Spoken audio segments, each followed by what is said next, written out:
नमस्कार, जय श्री राम। तो सबसे पहले ये वीडियो देखो। जस्ट खाना खाने के बाद पानी पीना मना होता The acids that are necessary will get diluted. According to Ayurveda, drinking water immediately dilutes. और आपने भोजन पूरा करते ही पानी पी लिया अगर तो क्या हुआ, अग्नि शांत हो जाएगी। और ये बात कितनी लॉजिकल भी लगती है ना कि हाँ यार, पानी पियेंगे तो पेट का एसिड डाइल्यूट हो जाएगा, एंजाइम कम हो जाएंगे, नहीं पीना चाहिए। आपके मुंह में अभी उतनी लार बन रही है जितना खाना चबाने के वक्त में बनती है। देखिए ये है आपका पेट। आपके पेट में मैकेनिकल रिसेप्टर भी हैं कि पेट खींचेगा तो ज्यादा एसिड बनाओ। आपके पेट में केमिकल रिसेप्टर भी हैं कि अगर आपने क्या खाया है, अगर आपने मान लीजिए अमाइनो एसिड ज्यादा खाए हैं तो अमाइनो एसिड ज्यादा खाने पर आपका जी सेल एक्टिवेट हो जाएगी। जी सेल बनाएगी गैस्ट्रिन, गैस्ट्रिन एक्ट करेगा एच सेल पे, वो बनाएगा हिस्टामिन, हिस्टामिन पैराइटल सेल पे, और वो बोलेगा कि ज्यादा HCl बना दो भाई। आपके पेट के अंदर में अगर आप पानी पी भी लेते हैं और पीएच थोड़ा सा न्यूट्रल की तरफ चला भी जाता है तो फिर डी सेल एक्टिवेट हो जाएगी और पूरे सिग्नलिंग मेथड से फिर से पैराइटल सेल को बोला जाएगा भाई साहब थोड़ा सा HCl बनवा दीजिए। आपका शरीर उस खाने के साथ कॉन्स्टेंटली बात कर रहा है, आपने क्या खाया है, कितना खाया है, उसके अंदर में ऑलरेडी पानी कितना है, उस खाने का कॉम्पोजिशन क्या है, ये सब देख करके हमारे पेट का एसिड और हमारे एंजाइम सीक्रेट होते हैं। अभी बता है भाई, अभी बता है। तो सबसे पहले ये समझते हैं कि सदगुरु, योगा, आयुर्वेदा, ये सब लोग ये सब जो साइंस है, ये सब ऐसा क्यों बोल रहे हैं कि एम्प्टी स्टमक जल्दी से जल्दी अचीव करना क्यों जरूरी है। अगर ये भैया जी जैसे बात कर रहे हैं कि अगर ज्यादा पानी पी भी लेंगे तो बॉडी में और एसिड सिक्रेट होगा, तो बात सिर्फ इतनी सी है कि वो एसिड सिक्रेट होने में और डाइजेशन में ज्यादा टाइम लगेगा। ये बड़ी अच्छी बात कही आप। अब आप एक बात कॉमनली हर कोई एक्सपीरियंस करता है कि खाना खाने के बाद अगर आप पढ़ाई करने बैठते हो तो आपको बहुत आलस आता है, आपको नींद आती है, और उसके रीजन जो भी हो कि जो ब्लड सर्कुलेशन वो पेट के अंदर होता है, और there are many reasons for that. तो बात ये है कि अगर आप 11वीं-12वीं में हो या उसमें पढ़ाते हो आप, तो आपको अभी सिलेबस में ग्रेलिन नाम का एक हार्मोन नहीं होगा, तो आपको ग्रेलिन के बारे में पहले पढ़ना पड़ेगा। तो होता है कि अगर हम एम्प्टी स्टमक कंडीशन पे, तो अकॉर्डिंग टू योगा हमारा ब्रेन अच्छे से काम करता है, हम साधना, योगा या फिर जो भी योगिक एक्टिविटी वो अच्छे से कर सकते हैं। लर्निंग एक्टिविटी जो है, मेमोरी रिलेटेड एक्टिविटी जो है वो अच्छे से कर सकते हैं, ये योगा कह रहा है। पर अभी बात करते हैं ग्रेलिन क्या है। तो ग्रेलिन एक ऐसा हार्मोन है जो कि एम्प्टी स्टमक कंडीशन पे रिलीज होता है। तो देखो होता क्या है, जब ग्रेलिन रिलीज होगा तो आपका जो मेमोरी एंड लर्निंग स्किल्स है वो अच्छे से काम करेगी।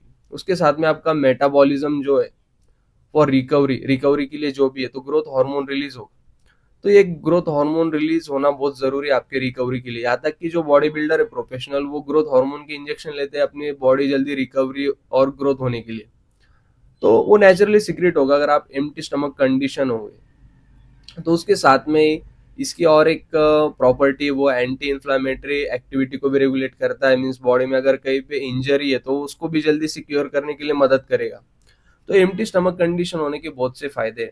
वो आपका जो एडिपोज टिश्यू है, फैटी स्टोर से, उसके रेगुलेशन में भी काम आएगा, और बहुत सी चीजें अगर आप थोड़ा सा रिसर्च कर लोगे तो पता चलेगा। मैंने कुछ रिसर्च की है तो मैं आपको कुछ पॉइंट शेयर करता हूँ, ठीक है। Positive regulation of growth hormone receptor signalling pathway, negative regulation of insulin secretion, gastric acid secretion, positive regulation of cytosolic calcium ion concentration, regulation of response to food, positive regulation of corticotropin secretion, cortisol secretion, response to estrogen, negative regulation of endothelial cell proliferation, cartilage development, regulation of cell population proliferation, growth hormone secretion, और ऐसे बहुत बड़ी list है वो। और उसके साथ में 1999 में ग्रेलिन की खोज हुई है, तो अभी उसके ऊपर रिसर्च होना बहुत काम बाकी है। तो देखो यार, मीन्स जो भी योगा में पढ़ा है वो प्रैक्टिकल बेसिस पे है, तो उसके अंदर जरूरी नहीं है कि साइंस वहां तक अभी पहुंची है, क्योंकि योगा जो है वो फर्स्ट हैंड अपने सिस्टम के एक्सपीरियंस से आई हुई बातें। और दुनिया की कोई भी अगर सोफिस्टिकेटेड और कॉम्प्लिकेटेड मशीन है तो वो ह्यूमन बॉडी है। तो योगा के सिस्टम में वही है।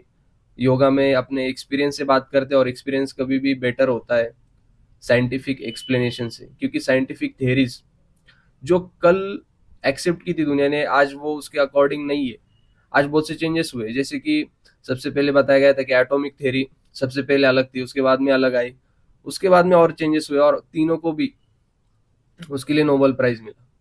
पहले एटम इंडिविजिबल था, फिर उसके अंदर उसको डिविजिबल था, फिर प्रोटॉन्स थे, फिर न्यूट्रॉन्स भी आए। मीन्स अभी भी चेंजेस होते रहेंगे उन सब चीजों में, पर योगा का जो भी साइंस है वो first hand bye experience of this body है। तो कभी भी बेटर है कि आप हर किसी को जो है एक तरह से ट्रोल करने की कोशिश कर रहे हो, तो पहले अपना नॉलेज बढ़ाओ, एक्सपीरियंशियली बढ़ाओ कि वो चीजें काम करती है या नहीं।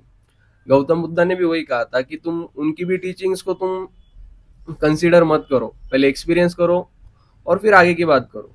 आज के टाइम पे भी ये सब चीजें अप्लाई होती है सनातन धर्म पे या यौगिक साइंस पे कि क्या सच में ये चीजें आपको लाइफ में एक्सपीरियंस करने लायक है, तो आप कर सकते हो और करना भी मैं ये कहूंगा।